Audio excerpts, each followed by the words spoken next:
En los últimos meses de la guerra, miles de soldados alemanes recibieron órdenes que no podían cumplir. Unidades enteras fueron enviadas a posiciones indefendibles, obligadas a resistir hasta el final sin apoyo, sin suministros y sin posibilidad real de retirada. Cada frente se convirtió en un punto muerto impuesto desde Berlín. Hitler impuso directivas rígidas que ignoraban por completo la situación en el terreno. Canceló retiradas, destituyó a generales y ordenó mantener ciudades sin valor militar. La destrucción de infraestructura, la movilización acelerada de civiles y la creación de fortalezas improvisadas formaron un sistema que nunca tuvo posibilidad de éxito. Mientras el ejército intentaba interpretar estas instrucciones, el mando político exigía resistencia absoluta incluso cuando el frente ya estaba colapsando. ¿Por qué estas órdenes se emitieron cuando la derrota era evidente? ¿Qué llevó a los generales a cumplirlas, sabotearlas o ignorarlas? El ejército agotado, la ruina interior antes del golpe final. A comienzos de enero de 1945, el alto mando alemán difundía estadísticas que, al circular entre las oficinas del Oberkommando der Wehrmacht y el Oberkommando des Heeres, ofrecían una imagen de resistencia todavía posible. Las cifras hablaban de aproximadamente 7 millones de efectivos distribuidos en todos los frentes, con 1,5 millones en el teatro occidental, cerca de 1 millón en Italia y el resto en el frente oriental. Esta presentación numérica se utilizaba como prueba de que la Wehrmacht mantenía una fuerza considerable.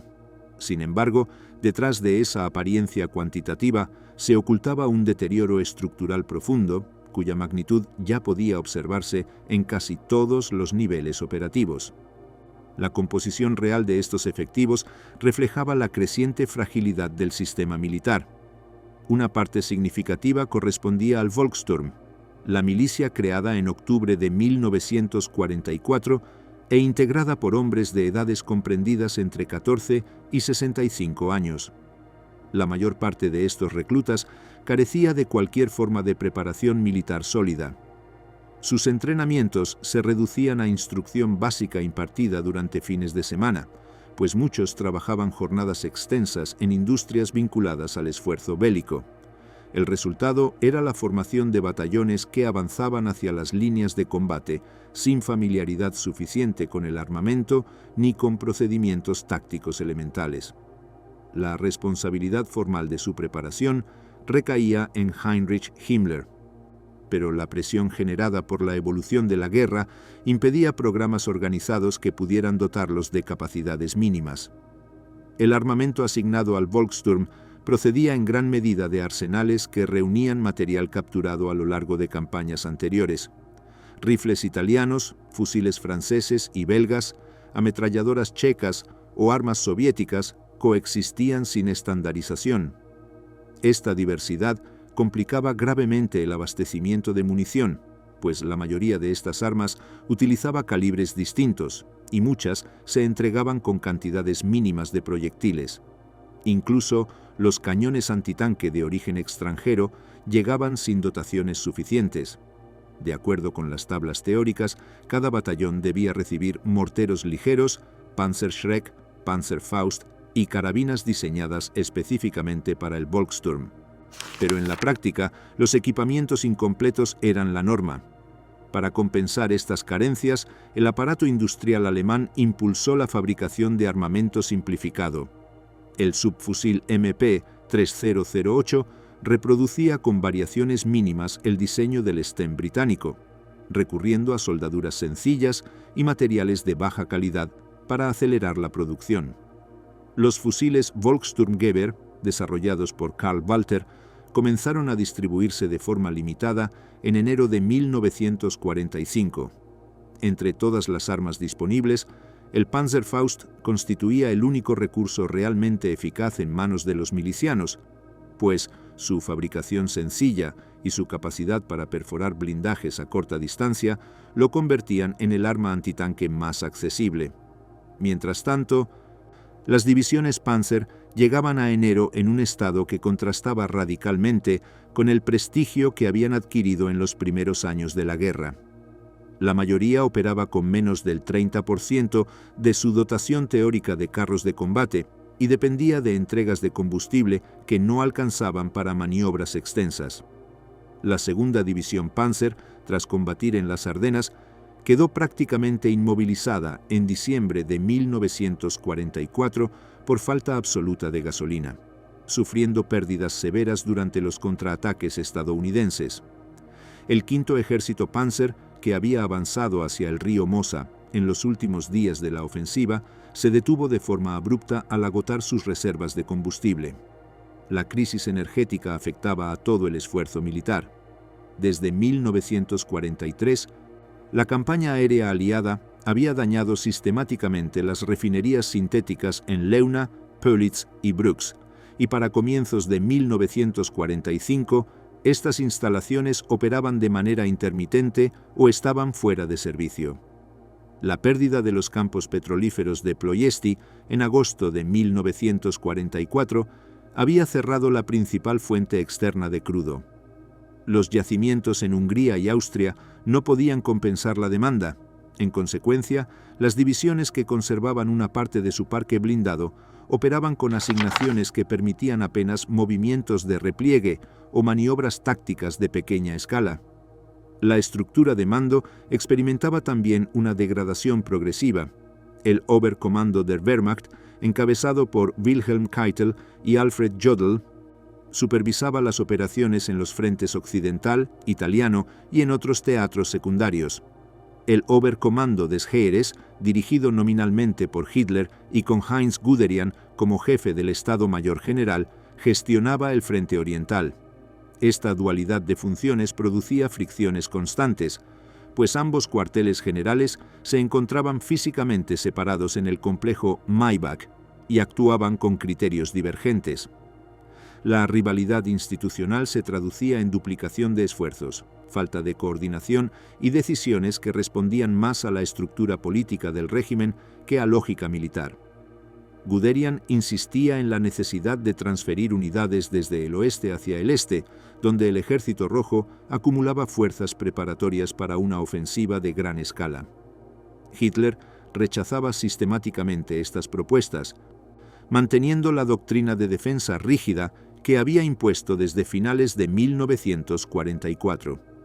Las divergencias estratégicas se complicaban por la influencia personal de Hitler, quien intervenía en decisiones operativas y dictaba órdenes directas a mandos locales, muchas veces sin considerar condiciones reales del terreno o capacidad logística de las unidades implicadas. Esta interferencia reducía el margen de maniobra del alto mando y contribuía a la dispersión de los recursos restantes. Entre los mandos superiores existía conciencia de la gravedad de la situación. Rundstedt había comunicado en diciembre de 1944 que el frente occidental no podía sostenerse ante superiores medios aliados. En el este, informes procedentes de unidades que habían enfrentado las operaciones soviéticas del verano anterior advertían que la Wehrmacht carecía de reservas suficientes para absorber otro ataque de la misma magnitud. Aunque estas evaluaciones circulaban en los niveles más altos, el enfoque defensivo impuesto desde la Cancillería impedía medidas que pudieran mejorar la solidez de las líneas. Al mismo tiempo, comenzaban a observarse señales de desintegración en distintos frentes. La doctrina de las fortalezas imponía resistencia obligatoria en ciudades declaradas puntos defensivos, aun cuando las condiciones logísticas o geográficas hacían insostenible su defensa. Breslau fue designada fortaleza en enero, obligando a su guarnición a soportar un cerco prolongado cuyas consecuencias serían especialmente graves para la población civil. En distintos sectores, los comandantes recibían órdenes de mantener posiciones aisladas o sin acceso a suministros, lo que convertía a unidades enteras en focos de resistencia destinados a ser superados sin posibilidad de retirada organizada. Las deserciones aumentaban, aunque aún no alcanzaban la escala que se vería meses después. Soldados separados de sus unidades o retrasados durante los movimientos de reagrupamiento optaban en muchos casos por mezclarse con población civil o entregarse a fuerzas enemigas, especialmente en el oeste.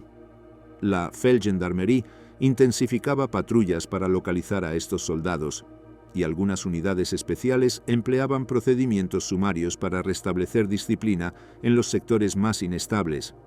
El marco legal que regulaba la conducta de los soldados reforzaba este sistema represivo. La figura de Wehrkraftzersetzung, vigente desde 1938, permitía castigar cualquier acto considerado perjudicial para el esfuerzo de guerra. Críticas, expresiones de duda respecto al resultado del conflicto o comportamientos interpretados como derrotistas podían derivar en juicios acelerados y penas de muerte. Para enero de 1945, miles de militares habían sido condenados bajo estas provisiones. Las inspecciones de correspondencia y vigilancia interna contribuyeron a crear un clima que limitaba severamente la comunicación honesta entre tropas y familias y que generaba percepción de aislamiento entre los soldados. A este contexto se sumaban las condiciones materiales cada vez más precarias. El deterioro de las cadenas de suministro afectaba la ruptura oriental, el día en que el frente dejó de existir. A las 4 de la madrugada del 12 de enero de 1945, la artillería soviética abrió fuego sobre las posiciones alemanas en la cabeza de puente de Baranov. El bombardeo, concentrado en un frente de 50 kilómetros y sostenido por piezas distribuidas cada pocos metros, alcanzó tal densidad que las trincheras defendidas por el Cuarto Ejército Panzer quedaron neutralizadas antes de que se iniciara el avance terrestre. En sectores del 48 Cuerpo Panzer, unidades enteras quedaron desorganizadas tras 40 minutos de fuego continuo. Cuando descendió el humo, batallones que habían entrado en la madrugada con plantillas completas se reducían a pelotones aislados, incapaces de mantener una línea coherente. La ofensiva Vístula-Oder, denominada en la documentación soviética Operación Ofensiva Estratégica del Vístula-Oder, comenzó oficialmente en ese momento con el ataque del primer frente ucraniano del mariscal Iván Konev. Su fuerza inicial combinaba elementos de infantería, blindados y artillería en proporciones que superaban ampliamente a las defensas alemanas. 2 días después, el 14 de enero, el mariscal Georgi Chukov lanzó la segunda fase desde las cabezas de puente de Magnusev y Puławy. Entre los dos comandantes sumaban más de 2 millones de soldados, respaldados por miles de tanques, cañones de asalto, piezas de artillería de campaña y lanzacohetes. La Stavka había concentrado en Polonia la mayor fuerza ofensiva soviética desde el inicio de la guerra en el este. El dispositivo alemán en ese sector correspondía al grupo de ejércitos A, cuya responsabilidad se extendía desde las cercanías de Varsovia hasta el sur a lo largo del Vístula. Bajo el mando del coronel general Josef Harpe, reemplazado por Ferdinand Schörner el 20 de enero una vez comenzada la ofensiva, el grupo disponía de alrededor de 400.000 soldados y algo más de 1 millar de blindados. La desproporción era evidente. Las fuerzas soviéticas superaban a los alemanes con ratios que alcanzaban 5-1 en infantería y 4-1 en carros de combate. Las divisiones alemanas que ocupaban posiciones en primera línea estaban debilitadas por meses de desgaste y carecían de reservas capaces de absorber un golpe de tal magnitud. La inteligencia alemana había advertido sobre la acumulación de fuerzas soviéticas. El general Reinhard Gehlen, jefe de inteligencia del Frente Oriental, presentó informes a Heinz Guderian que describían concentración artillera sin precedentes y presencia masiva de unidades blindadas móviles. Guderian trasladó estos informes a Hitler, quien desestimó la amenaza y rechazó redeployments que habrían permitido reforzar el sector crítico.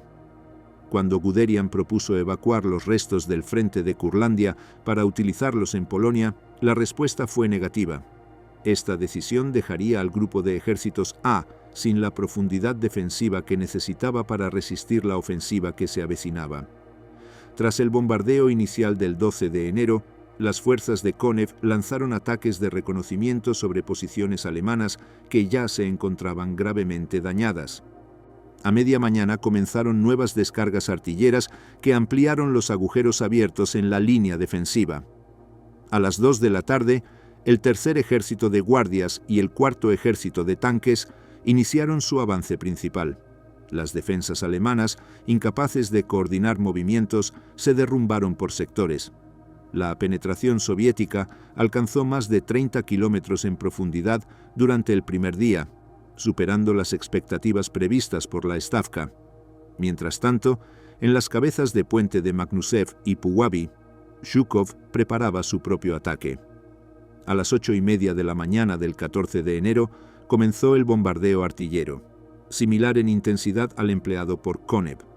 Los ejércitos soviéticos 33 y 69 rompieron las posiciones del noveno ejército alemán, que estaba ya debilitado por bajas acumuladas y carecía de suficientes reservas móviles. Las brechas abiertas en el frente alcanzaron 30 kilómetros de profundidad en la primera jornada. En las horas posteriores, las comunicaciones alemanas colapsaron. Divisiones completas quedaron sin contacto con sus mandos y los cuerpos de ejército perdieron capacidad para coordinar movimientos. El quinto y el 6 Cuerpo Panzer, situados frente a las cabezas de puente soviéticas, se encontraron sometidos a presiones que superaban cualquier capacidad de respuesta. La 214 División de Infantería, desplegada al sudoeste de Puławy, fue atravesada durante la mañana. Los contraataques improvisados con las pocas reservas que aún conservaban los alemanes terminaron desorganizados por el fuego artillero y los avances blindados soviéticos. Un grupo de combate de la 10ª División de Granaderos Panzer fue comprometido en Siepielov en un intento de recuperar control del sector, pero pocos de sus elementos lograron mantenerse en formación coherente. La división terminó dividida en grupos aislados que retrocedían sin posibilidad de reagruparse. Al anochecer, los avances soviéticos habían puesto en peligro inmediato a las divisiones 1 y 45 Volksgrenadier, que aún defendían posiciones en torno al Vístula. El 11 Cuerpo de Tanques soviético avanzaba hacia Radom, creando un movimiento envolvente que amenazaba con cortar rutas de retirada. Unidades completas del 8º Cuerpo de Ejército y de los 2 Cuerpos Panzer habían sido destruidas o atrapadas, mientras que las reservas blindadas alemanas, escasas y mal abastecidas, sufrían pérdidas significativas sin oportunidad de maniobra. El 16 de enero, el coronel Bogislaw von Bonin, jefe de la rama operativa del Estado Mayor del Ejército, autorizó al grupo de ejércitos A a retirarse de Varsovia, contraviniendo instrucciones directas de Hitler. Su decisión buscaba evitar que las fuerzas defensivas fueran cercadas por los ejércitos soviéticos en avance. La respuesta fue inmediata. 3 días después, von Bonin fue arrestado por la Gestapo y enviado a campos de concentración. El episodio reveló el grado de control político que impedía decisiones tácticas, incluso cuando se trataba de evitar la destrucción de formaciones enteras. Varsovia cayó el 17 de enero.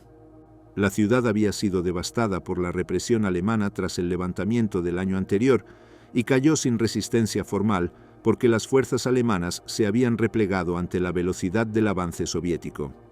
En el sur, el 18 de enero, los restos del 4º Ejército Panzer intentaron mantener rutas de escape. El general Hermann Göring descubrió que las vías hacia el norte estaban cortadas, por lo que dirigió su cuerpo hacia el oeste, absorbiendo elementos dispersos del 42 Cuerpo. Protegidos por la niebla, algunos elementos lograron escapar hacia Huarte y alcanzaron el Oder días después, tras recorrer cientos de kilómetros. Cracovia fue tomada el 19 de enero. La región industrial de Silesia, vital para la producción de armamento alemán, quedó en manos soviéticas pocos días después. Albert Speer informó a Hitler que estas pérdidas harían imposible sostener la producción militar en meses posteriores. Hitler rechazó esta evaluación. Para entonces, la ofensiva soviética había destruido las principales bases logísticas del grupo de ejércitos A, dejando a sus unidades sin capacidad para organizar líneas defensivas estables. En el norte del avance soviético, el ejército de Mikhail Katukov cruzó el río Warta el 21 de enero y estableció cabezas de puente cerca de Poznań. Siguiendo los principios de la doctrina soviética de batalla profunda, Katukov evitó enfrentarse directamente a las posiciones fortificadas de la ciudad y las dejó para la infantería del 8º Ejército de la Guardia.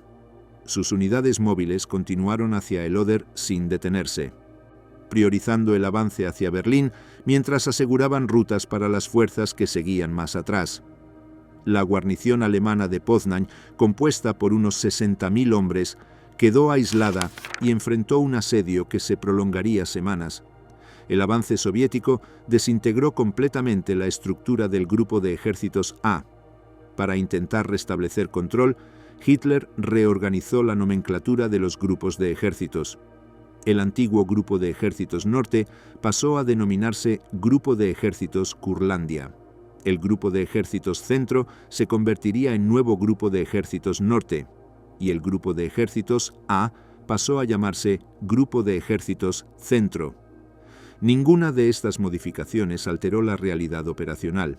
Los restos alemanes seguían sin capacidad de coordinación y se encontraban en retirada desordenada en múltiples direcciones. El 24 de enero, Guderian solicitó la creación de un nuevo grupo de ejércitos para cubrir el vacío entre el Vístula y el Oder.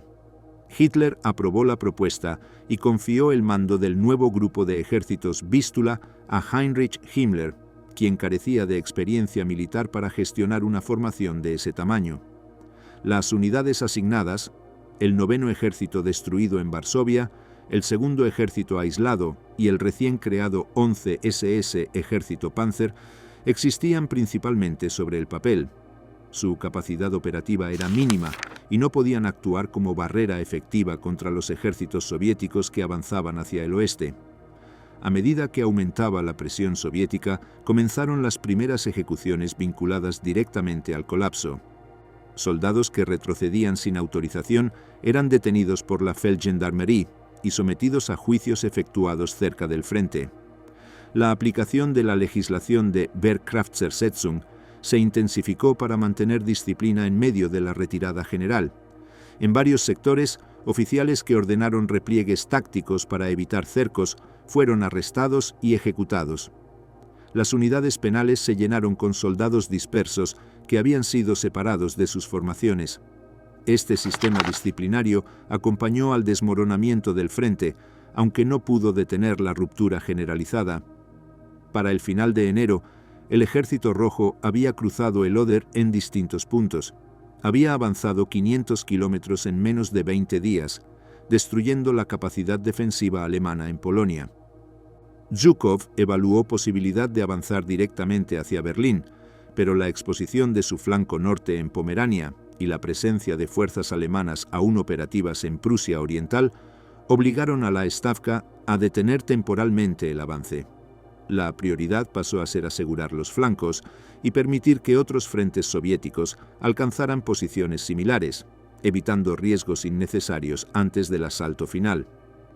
El segundo frente bielorruso, del mariscal Konstantin Rokossovski, alcanzó la costa báltica en el delta del Vístula el 24 de enero, aislando al nuevo grupo de ejércitos norte en Prusia Oriental. El 27 de enero, las fuerzas soviéticas tomaron la guarida del Lobo, antiguo cuartel general de Hitler en el este. El aislamiento de Prusia Oriental desencadenó movimientos de población civil que colapsaron rutas de retirada hacia el oeste, presagiando la dimensión humanitaria que se desarrollaría en semanas siguientes. Las pérdidas alemanas durante la ofensiva fueron devastadoras. Casi 100.000 muertos, alrededor de 150.000 capturados y la destrucción de múltiples divisiones completas. Las fuerzas soviéticas también enfrentaron bajas considerables, pero su capacidad para reemplazarlas era muy superior. Ciudades clave quedaron aisladas. Breslau resistiría hasta mayo, Poznań hasta febrero, y las fortificaciones de Danzig, Gdynia y Königsberg seguirían peleando durante semanas.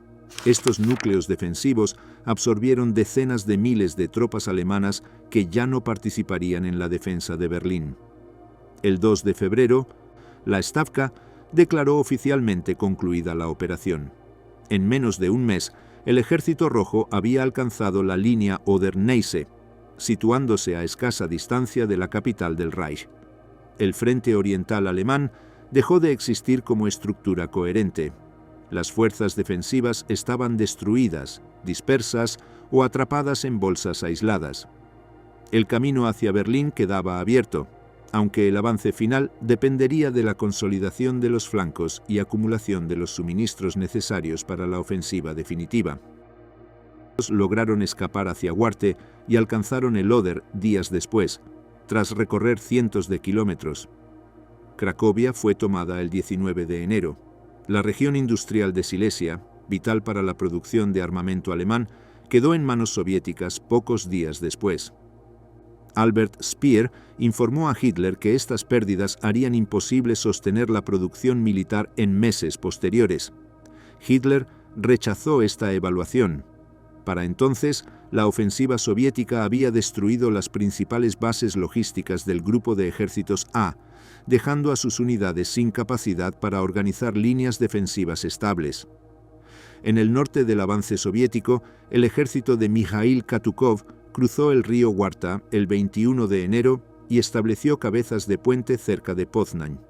Siguiendo los principios de la doctrina soviética de batalla profunda, Katukov evitó enfrentarse directamente a las posiciones fortificadas de la ciudad y la retirada imposible, cuando la huida arrastró a soldados y civiles. La ofensiva Vístula-Oder había desmantelado las defensas alemanas en Polonia y abierto la llanura hacia el Oder, pero su impacto se extendió más allá del frente militar. En cuestión de días, regiones enteras de Prusia Oriental, Pomerania y Silesia quedaron expuestas a un avance soviético que se movía con rapidez inédita.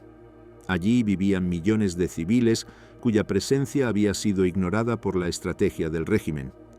Durante meses, Goebbels había bloqueado evacuaciones preventivas para evitar cualquier señal de derrota. Cuando las unidades soviéticas alcanzaron el Báltico a finales de enero, esas órdenes revelaron sus consecuencias. La retirada militar se mezcló con un movimiento civil masivo que superó cualquier capacidad logística alemana.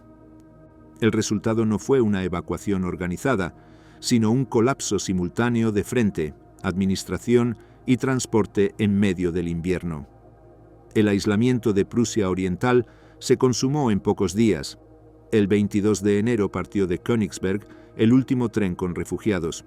2 días después, fuerzas del mariscal Rokossovski alcanzaron las orillas de la laguna del Vístula, sellando el territorio y dejando atrapados a los restos del Cuarto Ejército alemán junto con alrededor de 2 millones de civiles. Las autoridades locales, que hasta entonces habían prohibido abandonar las ciudades bajo amenaza de arresto, cambiaron abruptamente de postura y ordenaron a la población dirigirse hacia los puertos bálticos. En situaciones normales, una evacuación de esa magnitud habría requerido semanas de planificación. Ahora debía ejecutarse en horas. Las calles se vaciaron rápidamente y las carreteras quedaron bloqueadas por columnas de carros, trineos y peatones que avanzaban con dificultad bajo temperaturas que podían alcanzar 25 grados bajo cero. Tropas en retirada intentaban abrirse camino entre refugiados que avanzaban sin orden ni protección adecuada. La única esperanza para escapar del cerco estaba en los puertos de la costa. Las rutas hacia Danzig, Gotenhafen y Pillau se colapsaron de inmediato. La Kriegsmarine, consciente de la situación, puso en marcha la Operación Aníbal, una evacuación marítima de escala sin precedentes. El 23 de enero, Karl Dönitz ordenó movilizar todos los buques disponibles, transatlánticos requisados, cargueros, torpederos, dragaminas y embarcaciones menores. El objetivo era trasladar tropas, heridos y, en la medida en que los trayectos de regreso lo permitieran, civiles. Entre enero y mayo zarparon más de 1.100 buques y más de 2 millones de personas cruzaron el Báltico hacia Alemania y Dinamarca ocupada. Aunque esta cifra reflejaba un esfuerzo considerable, la prioridad logística se mantuvo en sostener a las unidades que aún combatían en el este.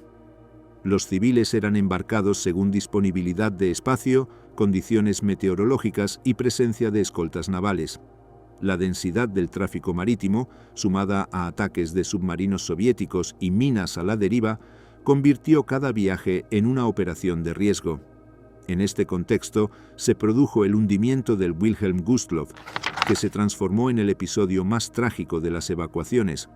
El 30 de enero, el transatlántico zarpó de Gotenhafen con más de 10.000 personas a bordo, entre personal militar, heridos y miles de refugiados. Su capacidad original era de menos de 2.000 pasajeros, pero la urgencia lo había convertido en transporte masivo improvisado. El barco, repintado en gris y equipado con armamento defensivo, era objetivo legítimo bajo las normas navales. Durante la travesía, el capitán activó las luces de navegación para evitar un posible choque con unidades alemanas que se aproximaban. Esa decisión permitió que el submarino soviético S-13 lo localizara con claridad. A las 21:08, 3 torpedos impactaron en el casco, dañando de inmediato compartimentos clave y provocando apagón total. El buque escoró rápidamente. Las bajas temperaturas hacían que la supervivencia en el agua fuera de minutos. Las operaciones de rescate lograron extraer con vida a poco más de 1.200 personas, muchas de las cuales fallecieron por hipotermia poco después. Más de 9.000 murieron, convirtiendo el hundimiento en la mayor tragedia marítima de la historia. Pese a ello, la evacuación continuó. El mismo submarino hundió días más tarde el transporte General von Steuben, causando miles de víctimas más. En tierra, el avance soviético creó una situación igualmente caótica. Las carreteras principales se saturaron con una mezcla de columnas civiles y unidades militares que retrocedían sin coordinación. Los puentes sobre el Vístula estaban reservados para la Wehrmacht, lo que obligaba a los civiles a cruzar el río sobre el hielo. Cada vehículo averiado, cada carro volcado y cada ataque aéreo podía detener completamente la columna. La aviación soviética, que operaba con dominancia total, atacaba con frecuencia estos corredores, destruyendo vehículos y dispersando a la población que buscaba protección en zanjas, bosques o edificaciones aisladas. Las unidades alemanas se encontraban con rutas bloqueadas, obligadas a hacer desvíos constantes. Esto dificultaba mantener cualquier estructura táctica y aceleraba la desintegración de líneas defensivas. En paralelo, varias ciudades fueron declaradas Festungen por orden de Hitler.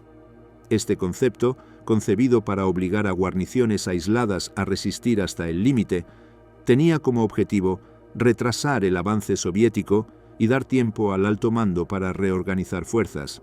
En la práctica, concentraba grandes cantidades de tropas y civiles en espacios urbanos que quedaban rápidamente cercados.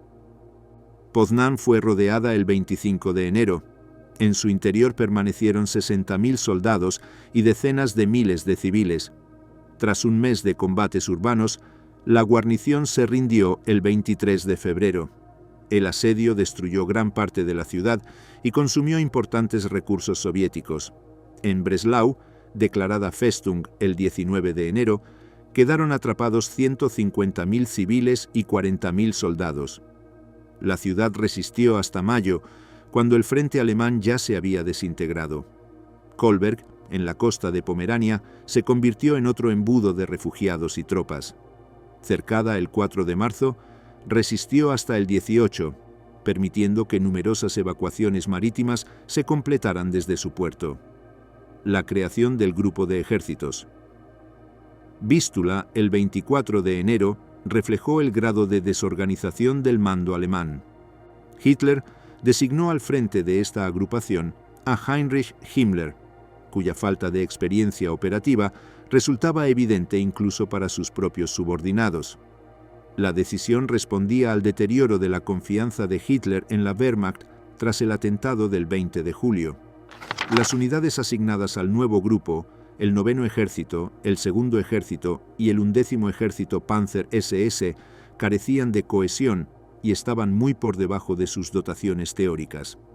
Himmler estableció su cuartel general a gran distancia de las líneas de combate. Intentó organizar una contraofensiva en Pomerania a mediados de febrero, conocida como Operación Solsticio, pero la falta de coordinación, el estado deficiente de las unidades y la presión soviética la convirtieron en fracaso inmediato. El episodio demostró que el frente norte del avance soviético estaba más debilitado de lo que la Stavka había supuesto, lo que aceleró decisiones para asegurar la región. En ese contexto, Rokossovski inició la ofensiva en Pomerania Oriental con intención de limpiar el flanco derecho de Zhukov antes de cualquier operación hacia Berlín. El 10 de febrero comenzó una serie de avances que atravesaron posiciones alemanas que ya habían perdido cohesión.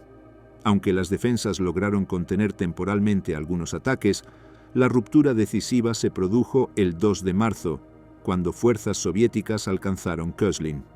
El segundo ejército alemán quedó aislado. Sus restos se retiraron hacia Danzig y Gotenhafen, donde intentaron organizar nuevas líneas defensivas mientras continuaban evacuaciones marítimas. El avance soviético los alcanzó rápidamente.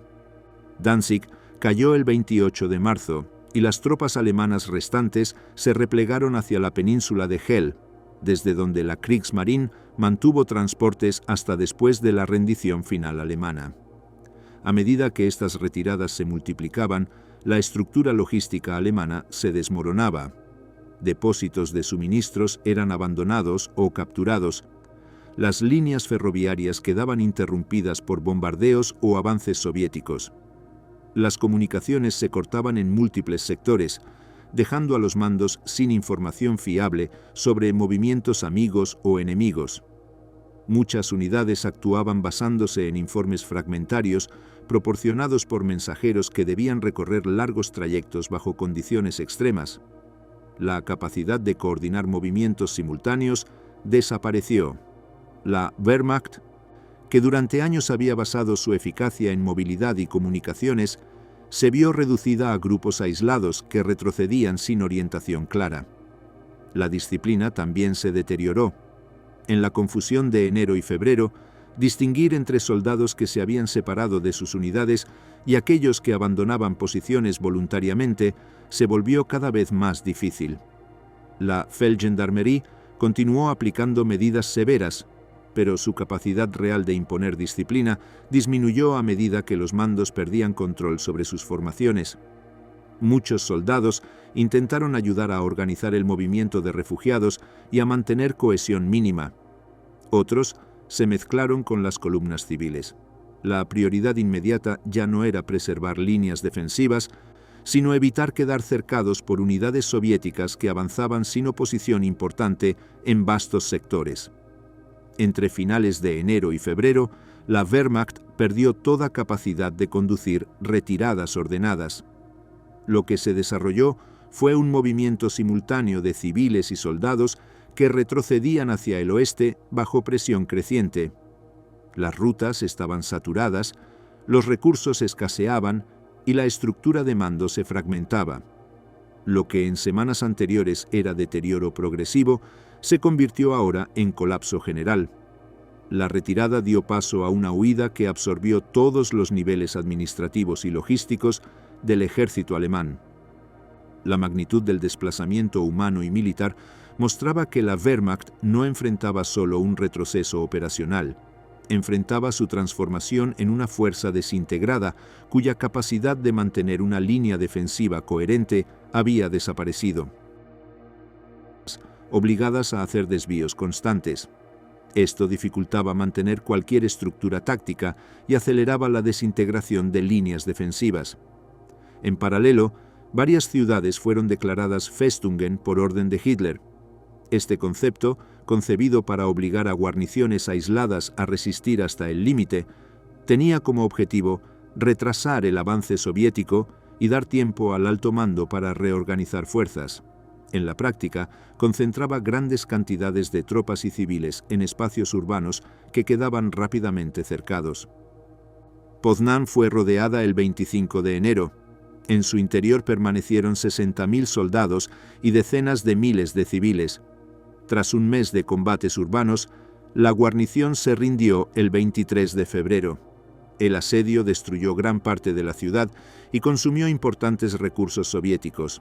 En Breslau, declarada Festung el 19 de enero, quedaron atrapados 150.000 civiles y 40.000 soldados.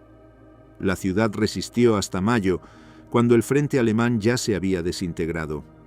Kolberg, en la costa de Pomerania, se convirtió en otro embudo de refugiados y tropas. Cercada el 4 de marzo, resistió hasta el 18, permitiendo que numerosas evacuaciones marítimas se completaran desde su puerto. La creación del grupo de ejércitos.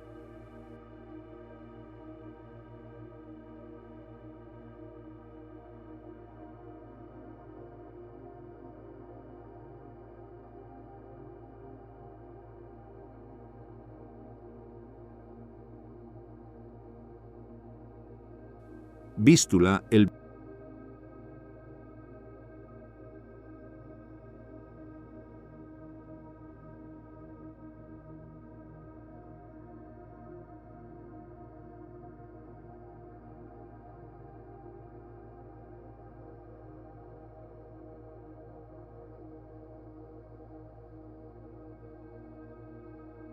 ...24 de enero...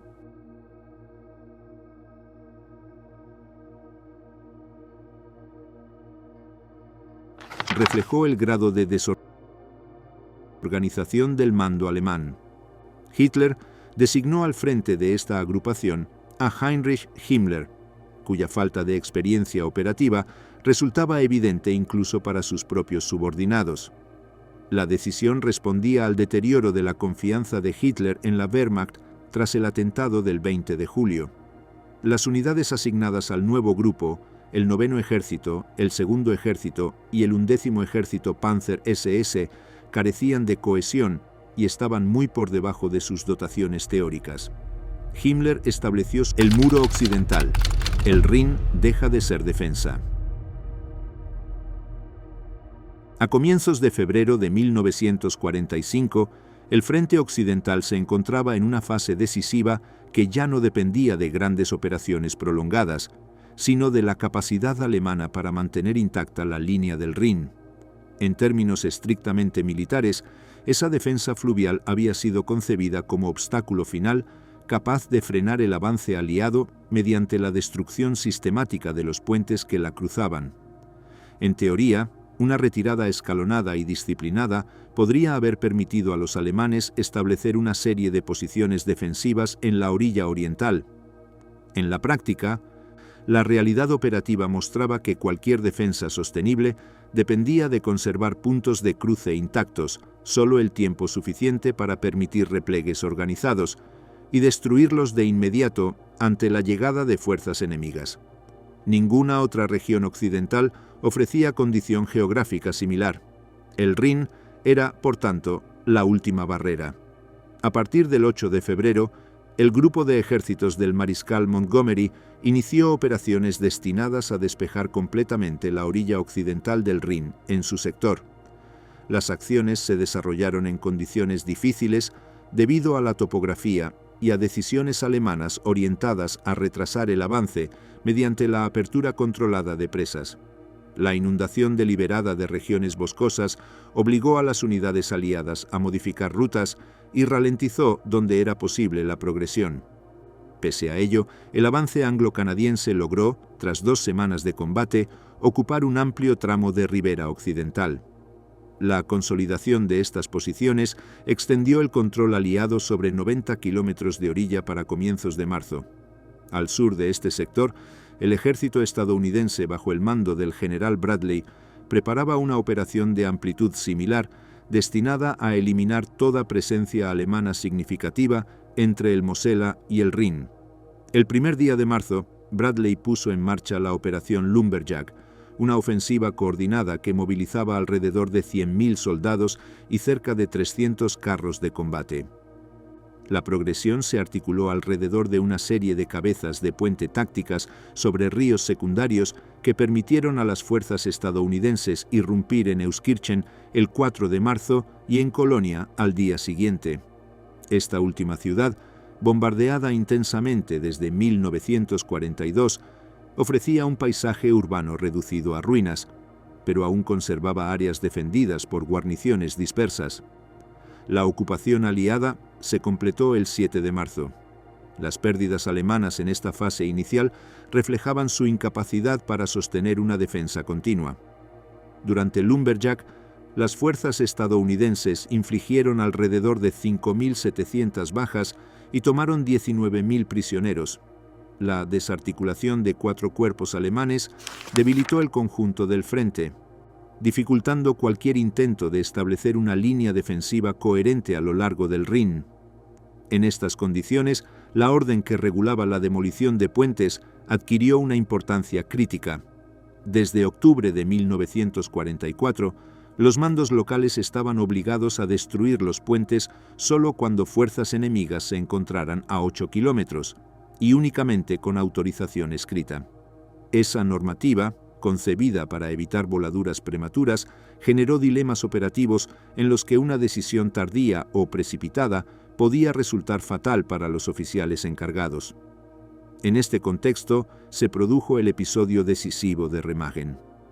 El 7 de marzo de 1945, elementos de la 9ª División Blindada estadounidense alcanzaron las alturas que dominaban la localidad. Desde allí observaron el puente Ludendorff todavía intacto. Construido durante la Primera Guerra Mundial y empleado fundamentalmente para transporte ferroviario, era una de las pocas estructuras que no había sido destruida. El comandante local, Hans Scheller, solo había asumido el mando horas antes. Sus fuerzas estaban compuestas por unidades con escasa capacidad de combate, entre ellas contingentes de zapadores encargados de la destrucción del puente. Las cargas de demolición originales habían sido retiradas días antes por razones de seguridad y se encontraban aún en tránsito de regreso hacia Remagen. Solo se disponía de explosivo civil de baja potencia. Cuando las unidades estadounidenses se aproximaron, los defensores intentaron activar las cargas disponibles. La detonación parcial dañó elementos estructurales, pero no provocó el colapso del puente. Un segundo intento resultó igualmente ineficaz debido al mal estado de los cables y tablones necesarios para transmitir la señal de explosión. Estas fallas permitieron que las tropas estadounidenses comenzaran el cruce sin que la infraestructura hubiera sido destruida.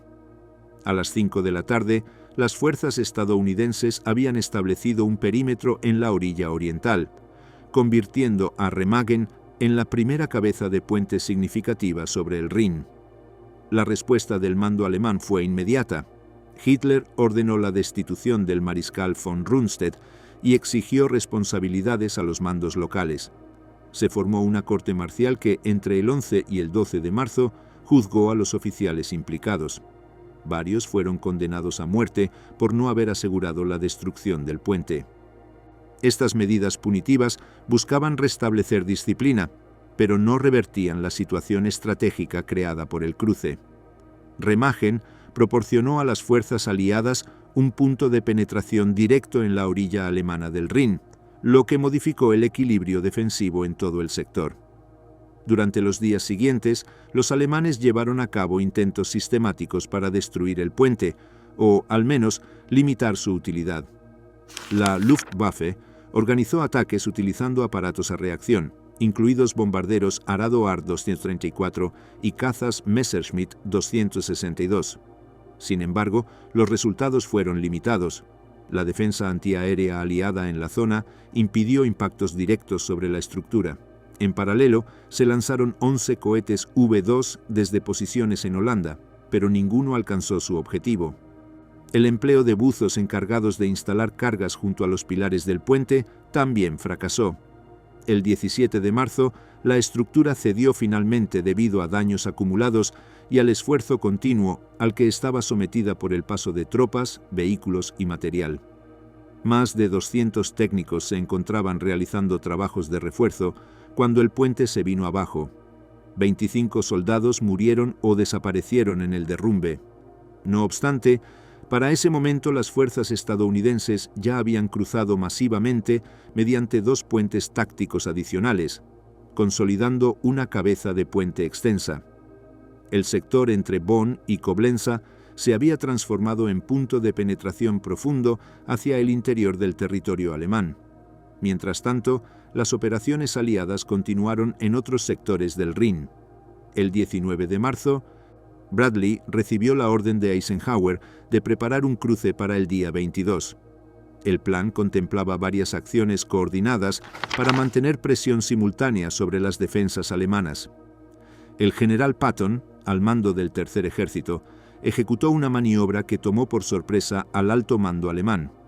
En lugar de atacar el sector que se preveía como objetivo principal, dirigió a sus unidades hacia la zona de Nierstein-Oppenheim. Durante la noche del 22 de marzo, tropas estadounidenses cruzaron el río en embarcaciones de asalto sin preparación artillera previa. La rapidez de la acción permitió establecer en pocas horas una cabeza de puente sólida en un sector donde los defensores no habían anticipado un ataque frontal. En el norte, Montgomery ejecutó su cruce previsto desde Wesel entre el 23 y el 24 de marzo. La operación movilizó recursos de escala considerable, alrededor de 500.000 de hombres, cerca de 2.000 carros de combate, miles de piezas de artillería y grandes cantidades de material de ingenieros. Se desplegaron cortinas de humo a lo largo de más de 100 kilómetros de orilla. Los ataques aéreos anglo-estadounidenses realizaron decenas de miles de salidas durante los días previos, concentrando un volumen de fuego que buscaba neutralizar nudos de resistencia y cortar líneas de comunicación. El asalto final fue precedido por un bombardeo artillero masivo. La operación incluyó también un lanzamiento aerotransportado destinado a asegurar objetivos en la orilla oriental. El cruce se realizó sin mayores contratiempos, consolidando de facto la pérdida de la última barrera natural del frente occidental. Para finales de marzo, la resistencia alemana en la orilla occidental del Rin había sido eliminada casi completamente. Las estimaciones aliadas indican que las bajas alemanas entre febrero y marzo ascendieron a cerca de 400.000 hombres, incluidos alrededor de 280.000 capturados. En términos operativos, estas cifras equivalían a la desaparición de la mayor parte de las fuerzas que aún podían haber defendido sectores clave. La Wehrmacht no disponía en este frente de reservas suficientes para establecer nuevas líneas. La pérdida de movilidad, agravada por la destrucción de rutas y la imposibilidad de reforzar sectores críticos, convirtió cualquier intento de reagrupamiento en acción aislada. El cruce del Rin alteró definitivamente la naturaleza del conflicto en el oeste. El río, concebido durante años como última barrera defensiva, se transformó en acceso directo hacia el interior del Reich. No permanecían obstáculos geográficos significativos entre los ejércitos aliados y el río Elba. Tampoco quedaban condiciones para una defensa escalonada similar a la que había caracterizado operaciones anteriores. Las fuerzas alemanas en el oeste se vieron reducidas a replegarse a través de una llanura abierta sin posibilidad de establecer puntos fuertes duraderos. La caída del frente occidental, consumada de manera acelerada entre febrero y marzo, dejaba claro que la resistencia alemana se dirigía hacia sus últimas fases. Durante la Primera Guerra Mundial y empleado fundamentalmente para transporte ferroviario, era una de las pocas estructuras que no había sido destruida. El comandante local, Hans Scheller, solo había asumido el mando horas antes. Sus fuerzas estaban compuestas por unidades con escasa capacidad de combate, entre ellas contingentes de zapadores encargados de la destrucción del puente. Las cargas de demolición originales habían sido retiradas días antes por razones de seguridad y se encontraban aún en tránsito de regreso hacia Remagen. Solo se disponía de explosivo civil de baja potencia. Cuando las unidades estadounidenses se aproximaron, los defensores intentaron activar las cargas disponibles. La detonación parcial dañó elementos estructurales, pero no provocó el colapso del puente. Un segundo intento resultó igualmente ineficaz debido al mal estado de los cables y tablones necesarios para transmitir la señal de explosión. Estas fallas permitieron que las tropas estadounidenses comenzaran el cruce sin que la infraestructura hubiera sido destruida. A las 5 de la tarde, las fuerzas estadounidenses habían establecido un perímetro en la orilla oriental, convirtiendo a Remagen en la primera cabeza de puente significativa sobre el Rin. La respuesta del mando alemán fue inmediata. Hitler ordenó la destitución del mariscal von Rundstedt y exigió responsabilidades a los mandos locales. Se formó una corte marcial que, entre el 11 y el 12 de marzo, juzgó a los oficiales implicados. Varios fueron condenados a muerte por no haber asegurado la destrucción del puente. Estas medidas, la disciplina del terror, represión dentro de la Wehrmacht. A medida que avanzaba marzo de 1945, los mandos alemanes constataron que la capacidad de combate de numerosas unidades dependía menos de su armamento o de sus reservas y más del control disciplinario que pudiera ejercerse sobre ellas. La retirada continuada desde meses anteriores había generado desplazamientos irregulares, pérdida de enlaces, movimientos independientes de pequeños grupos y un deterioro constante en la cohesión organizativa. Para hacer frente a esta situación, las autoridades militares recurrieron a un sistema punitivo que combinaba normas ya existentes con medidas excepcionales aplicadas directamente en el terreno. El objetivo era impedir abandonos de posición, mantener la estructura básica de mando y evitar que la retirada se transformara en desbandada general. El marco normativo fundamental seguía siendo la legislación de Wehrkraftzersetzung, promulgada en 1938. Esta ley había sido creada para castigar comportamientos considerados perjudiciales para el esfuerzo de guerra: deserción, abandono de puesto, expresiones derrotistas, cuestionamiento de órdenes, automutilación o cualquier acción que pudiera interpretarse como negativa influencia sobre la moral. Durante los primeros años del conflicto, esta legislación se aplicó mediante tribunales militares convencionales que emitían sentencias según procedimientos regulados. La acumulación de casos fue amplificándose con el avance de la guerra, y para 1945 el número de sentencias de muerte dictadas superaba ampliamente a cualquier conflicto anterior en la historia militar alemana. Sin embargo, el colapso militar acelerado cambió el modo en que esta legislación se llevaba a la práctica. Las estructuras judiciales estables fueron quedando relegadas a un papel secundario. En su lugar, las órdenes emitidas desde el alto mando otorgaron a oficiales y a unidades policiales facultades extraordinarias para aplicar castigos sin necesidad de un proceso formal. Esta transición no eliminó los tribunales, pero los subordinó a un sistema en el que la inmediatez se convirtió en elemento central. La prioridad no era demostrar culpabilidad mediante procedimientos rigurosos, sino asegurar que el movimiento de tropas no se viera alterado por abandonos no autorizados. La Feldgendarmerie adquirió un papel predominante en este modelo. Estas unidades, dispersas por carreteras principales, zonas de tránsito logístico y accesos a localidades estratégicas, estaban encargadas de verificar la identidad y destino de cualquier soldado en movimiento. Su procedimiento consistía en inspeccionar documentos, permisos de tránsito, órdenes escritas, asignaciones médicas o autorizaciones de repliegue. La falta de papelería correcta era motivo suficiente para detener al individuo y clasificarlo como sospechoso de deserción. En los últimos meses del conflicto, este marco operativo permitió a las patrullas aplicar castigos inmediatos en numerosos casos, especialmente en áreas donde la presión enemiga hacía inviable el traslado del detenido a una corte formal. La supervisión estricta en carreteras respondía a una problemática concreta. Miles de soldados se desplazaban sin acompañamiento de su unidad, debido a interrupciones en líneas de comunicación, bombardeos o movimientos de repliegue improvisados. Sin un sistema de control, resultaba difícil distinguir a quienes habían perdido contacto con su unidad de quienes habían decidido abandonar su puesto. Ante esa imposibilidad práctica de verificación detallada, la estructura disciplinaria priorizó mantener el flujo militar hacia zonas designadas. La consecuencia fue un incremento significativo en detenciones de personal que, en circunstancias normales, habría sido reintegrado sin mayores consecuencias. Los tribunales móviles complementaron este sistema. Estas estructuras judiciales itinerantes acompañaban a unidades de combate o se establecían temporalmente en localidades cercanas al frente. Su función consistía en examinar expedientes preliminares preparados por patrullas de Feldgendarmerie o mandos de compañía y emitir sentencias en plazos muy breves. Las audiencias se realizaban en almacenes, escuelas o edificios públicos adaptados temporalmente.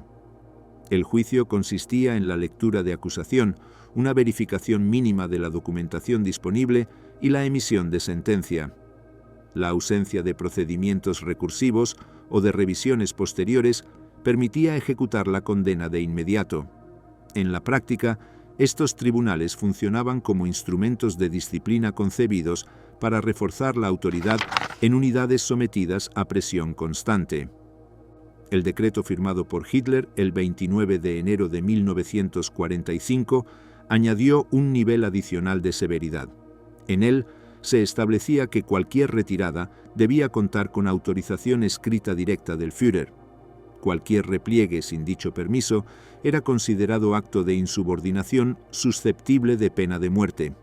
Esta normativa se aplicó en un momento en que numerosas unidades alemanas se encontraban en riesgo de cerco.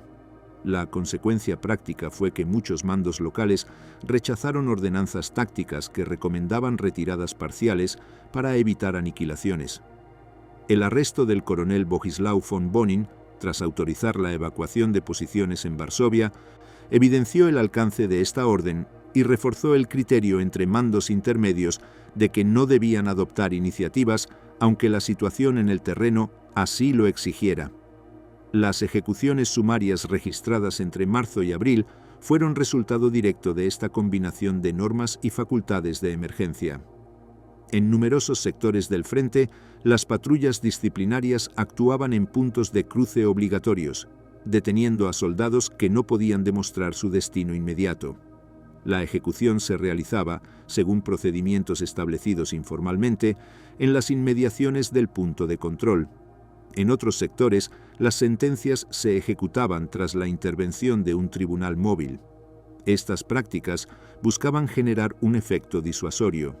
En zonas donde las tropas debían retroceder por rutas estrechas, la presencia de disciplinarios buscaba evitar que grupos enteros se dispersaran. Las fuentes disponibles permiten reconstruir parcialmente la magnitud de estas acciones. Documentos de tribunales, actas municipales y registros de unidades disciplinarias muestran que en distintos distritos militares se aplicaron sentencias de muerte con elevada frecuencia durante estas semanas. La cuantía exacta es difícil de calcular debido a la pérdida de documentos en los combates finales, pero las estimaciones coinciden en que las ejecuciones sumarias alcanzaron niveles que superaron ampliamente los registrados en el periodo comprendido entre 1939 y 1944. No todas las regiones presentan cifras iguales, ya que el nivel de desintegración militar variaba según el sector y el ritmo de avance enemigo. En áreas alejadas del frente inmediato, el sistema disciplinario seguía funcionando con mayor formalidad. Las guarniciones urbanas mantenían tribunales convencionales capaces de procesar acusados según procedimientos más completos. Sin embargo, incluso en estas regiones el número de sanciones aumentó debido al creciente número de hombres que se desplazaban sin autorización o no podían justificar su asignación en unidades ya diezmadas. La tarea de distinguir entre soldados reubicados y desertores se volvió cada vez más compleja a medida que avanzaba marzo. La participación de la Waffen-SS en actividades disciplinarias añadió otro componente. En diversas áreas del frente, estas unidades supervisaron movimientos de tropas alemanas con la función específica de impedir abandonos no autorizados. Sus facultades diferían de las de la Feldgendarmerie, pero en la práctica cumplían funciones similares: interceptar personal en movimiento, verificar documentación e imponer sanciones inmediatas. En sectores donde la retirada se aceleraba, la presencia simultánea de personal de SS y de policía militar aumentaba la presión disciplinaria sobre soldados de todas las armas. Esta doble supervisión respondía al propósito de impedir la pérdida de posiciones estratégicas. El deterioro operativo afectó también la disciplina en unidades que aún conservaban estructura formal. En algunas divisiones, la disminución de oficiales dificultó la aplicación de sanciones internas. En otras, la pérdida de comunicaciones impedía transmitir órdenes precisas sobre posicionamiento y movimientos. Bajo estas circunstancias, el sistema disciplinario funcionaba de manera fragmentada. Tribunales móviles podían operar en una región durante horas o días y, al avanzar el frente, encontrarse sin capacidad para trasladarse de manera efectiva a nuevas zonas de interés. El análisis de estos procedimientos muestra su impacto estructural. En sectores donde el repliegue alemán se realizaba con cierto orden, la disciplina contribuyó a retrasar el avance enemigo durante horas o días adicionales. En otros sectores, sin embargo, la severidad disciplinaria provocó consecuencias contraproducentes. La negativa a autorizar retiradas tácticas generó cercos y la pérdida de unidades enteras que podrían haberse replegado para reforzar posiciones posteriores. La acumulación de casos de insubordinación derivó en la ejecución de mandos que habrían sido necesarios para coordinar movimientos posteriores. De esta manera, el sistema disciplinario funcionó simultáneamente como instrumento de control y como factor que aceleró la desaparición de la capacidad operativa alemana. En abril, la situación evolucionó hacia una fase en la que el sistema disciplinario ya no podía aplicarse con la misma intensidad. El avance aliado hacia el interior del territorio alemán generó desplazamientos masivos de población civil y unidades militares. La saturación de rutas, la destrucción de carreteras y la fragmentación de líneas de mando redujeron la capacidad de la Feldgendarmerie para establecer puntos de control efectivos. Los tribunales móviles se vieron obligados a replegarse continuamente, lo que limitó su capacidad de actuar con regularidad. En sectores donde las tropas se replegaban sin resistencia organizada, la disciplina dejó de aplicarse de forma sistemática.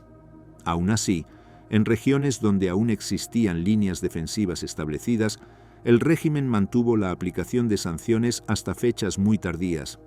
En varias ciudades alemanas, especialmente en el centro y sur del país, se documentan sentencias durante los últimos días de abril. Estas sanciones seguían obedeciendo a los criterios definidos por los decretos del invierno anterior, lo que demuestra que el aparato disciplinario continuó operando incluso cuando la estructura militar general ya se encontraba en proceso de colapso.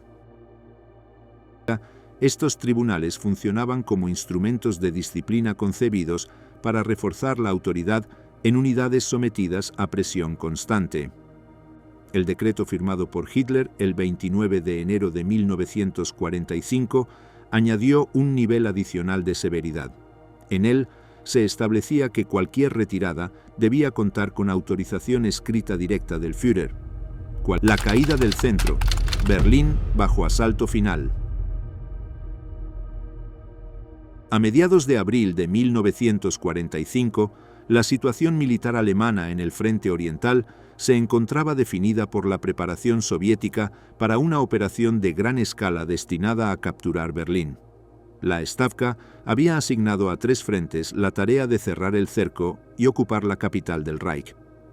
El primer frente bielorruso, bajo mando del mariscal Georgi Zhukov, avanzaría desde el sector de los Altos de Seylau. El primer frente ucraniano, dirigido por el mariscal Iván Konev, progresaría desde el sur. El segundo frente bielorruso, comandado por Konstantin Rokossovski, cerraría el movimiento desde el norte. La concentración de efectivos y de material pesado reunida para esta fase final del conflicto superaba a cualquier operación previa del Ejército Rojo en su avance hacia el oeste. El 16 de abril se inició el ataque sobre las posiciones alemanas en los Altos de Seylau, última línea defensiva natural antes de Berlín. Las fuerzas soviéticas abrieron fuego con decenas de miles de piezas de artillería. Tras el bombardeo inicial, Zhukov empleó reflectores antiaéreos orientados hacia el frente alemán con la intención de iluminar el terreno, aunque la acumulación de polvo y humo redujo su eficacia. El dispositivo defensivo alemán, compuesto por elementos del Noveno Ejército, intentó retrasar el avance soviético mediante posiciones escalonadas y empleo de unidades blindadas dispersas. La resistencia se mantuvo durante 3 días. pero la presión constante del empuje soviético terminó por romper la línea el 19 de abril.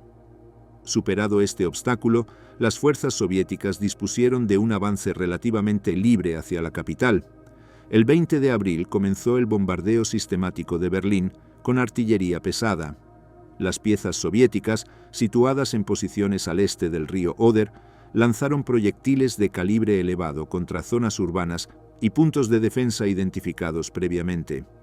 La ciudad, que ya había sufrido devastación significativa por ataques aéreos aliados en años anteriores, quedó sometida a una presión artillera casi continua hasta su capitulación.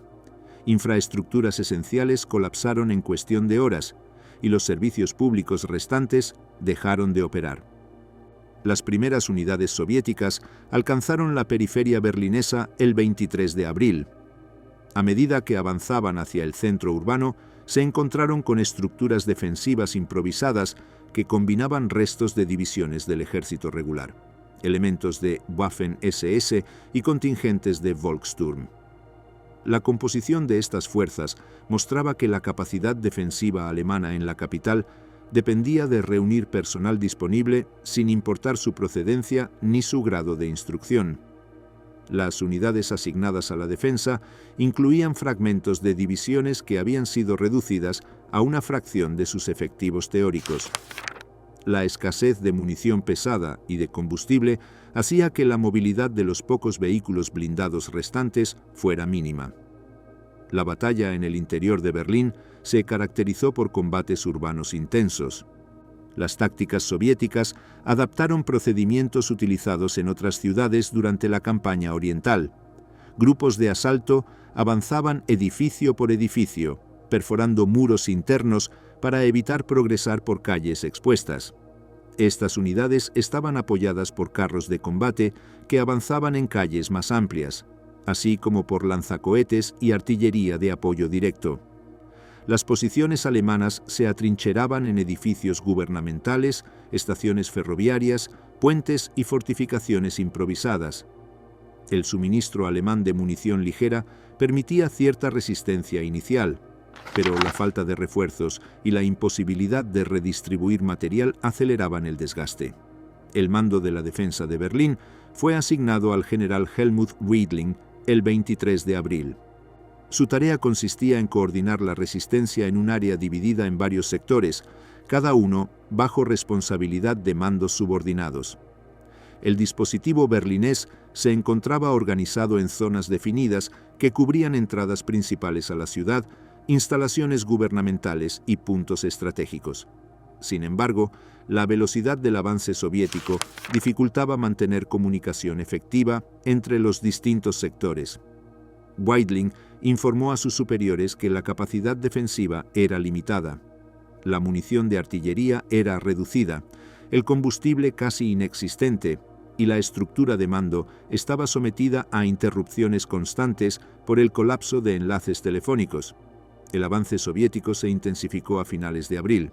El 27, Berlín quedó completamente aislado cuando unidades del primer frente bielorruso y del primer frente ucraniano cerraron el cerco desde múltiples direcciones.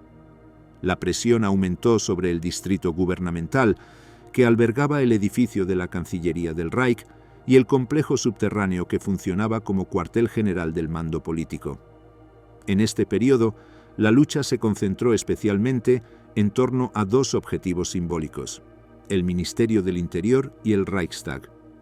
La toma de este último se convirtió en objetivo prioritario para los mandos soviéticos debido a su significado político. Aunque el edificio apenas tenía función gubernamental real desde 1933, su captura representaba para la Unión Soviética un hito propagandístico. El ataque al Reichstag comenzó mediante la ocupación previa del Ministerio del Interior, que ofrecía un punto de apoyo para lanzar el asalto final. El 29 de abril, unidades soviéticas lograron asegurar posiciones cercanas que permitieron avanzar hacia el edificio. La defensa alemana dentro y alrededor del Reichstag consistía en posiciones fortificadas, armas automáticas y puntos de resistencia en distintos niveles. La lucha se desarrolló en condiciones de gran fragmentación espacial, con grupos reducidos combatiendo en salas, pasillos y escaleras. Finalmente, el 30 de abril, elementos del Ejército Rojo accedieron al interior del edificio y aseguraron zonas clave. Ese mismo día se produjo la muerte de Adolf Hitler en el interior del búnker situado bajo la Cancillería. Tras su fallecimiento, el mando político pasó a manos del almirante Karl Dönitz, designado sucesor en un documento redactado previamente. La muerte del líder político no alteró de inmediato la situación táctica en Berlín, pero aceleró procesos que ya estaban en curso: la reducción de la resistencia organizada, las negociaciones parciales y la coordinación de los mandos restantes para evitar una destrucción adicional. La rendición de la ciudad se formalizó el 2 de mayo. El general Weidling se trasladó a las posiciones del general soviético Vasily Chuikov para comunicar la incapacidad de continuar la defensa. Chuikov exigió que Weidling redactara y transmitiera orden de cese de hostilidades dirigida a todas las fuerzas alemanas en el interior de Berlín. Tras su emisión, la resistencia se redujo rápidamente, aunque algunos focos aislados continuaron combatiendo durante horas posteriores debido a falta de comunicaciones o a situaciones locales específicas. Las cifras de bajas reflejan la magnitud de la operación. El Ejército Rojo registró más de 80.000 muertos o desaparecidos y cerca de 300.000 heridos en el conjunto de la ofensiva de Berlín. Las bajas alemanas son difíciles de cuantificar debido a la mezcla de unidades regulares, milicias territoriales, fuerzas policiales y personal no militar implicado en la defensa. Estimaciones contemporáneas sitúan las pérdidas totales alemanas en varios cientos de miles, incluyendo muertos, heridos y prisioneros. La infraestructura urbana quedó devastada. Grandes áreas del centro de la ciudad resultaron destruidas, y las redes de servicios esenciales quedaron inutilizadas. Mientras Berlín capitulaba, la estructura militar del Reich aún mantenía combates en otros sectores. El mando sucesor, encabezado por Dönitz, estableció su sede en Flensburgo, en el norte de Alemania, desde donde intentó coordinar movimientos finales. El objetivo principal de este gobierno provisional era reorganizar retiradas hacia el oeste para permitir que el mayor número posible de soldados y civiles se rindieran a fuerzas británicas y estadounidenses en lugar de hacerlo ante el Ejército Rojo. Esta estrategia se reflejó en órdenes operativas destinadas a desplazar unidades hacia zonas controladas por aliados occidentales y a mantener abiertos los corredores marítimos en el Báltico para la evacuación de personal y población civil. En este contexto, se realizaron contactos diplomáticos con mandos aliados. El 4 de mayo comenzaron conversaciones en Reims entre representantes del gobierno de Flensburgo y mandos occidentales. El general Alfred Jodl intentó plantear rendición parcial limitada al frente occidental, pero esta propuesta fue rechazada por el general Dwight Eisenhower. El mando aliado exigía capitulación total y simultánea en todos los frentes. Ante esta posición, Jodl consultó a Dönitz, quien autorizó la firma de rendición incondicional. El documento se firmó en la madrugada del 7 de mayo, estableciendo que las operaciones armadas debían cesar el 8 de mayo a las 23 horas 1 minuto. Sin embargo, la Unión Soviética exigió una ceremonia adicional en Berlín para formalizar la rendición ante sus propios mandos. Las razones eran claras: la magnitud del esfuerzo militar soviético, la importancia simbólica de la capital alemana y la necesidad de evitar interpretaciones posteriores sobre la legitimidad del proceso. El mariscal Wilhelm Keitel acudió a Karlshorst la noche del 8 de mayo para firmar el acto de capitulación definitivo ante Zhukov y representantes aliados. La firma se realizó sin modificaciones sustanciales respecto al documento de Reims y confirmó el cese completo de operaciones. El 8 de mayo se convirtió en la fecha oficial del final de la guerra en Europa para los países occidentales. La diferencia horaria con Moscú hizo que el anuncio en la Unión Soviética se produjera el 9 de mayo. En los días siguientes, continuaron operaciones puntuales en sectores que no habían recibido órdenes de alto el fuego, especialmente en la región de Praga. Las evacuaciones marítimas en el Báltico continuaron hasta mediados de mayo, debido a la presencia de miles de civiles que aún esperaban transporte hacia zonas controladas por occidentales. El gobierno encabezado por Dönitz persistió hasta el 23 de mayo, cuando fue disuelto por fuerzas británicas. Sus miembros fueron arrestados y el territorio alemán quedó dividido en zonas de ocupación administradas por las potencias vencedoras. La autoridad política alemana pasó al Consejo de Control Aliado, que asumió provisionalmente la responsabilidad del gobierno. Con ello, se cerraba la fase final de la guerra en Europa. Las Fuerzas Armadas alemanas dejaban de existir como estructura operativa unificada, y el territorio se reorganizaba bajo administración internacional en espera de decisiones futuras sobre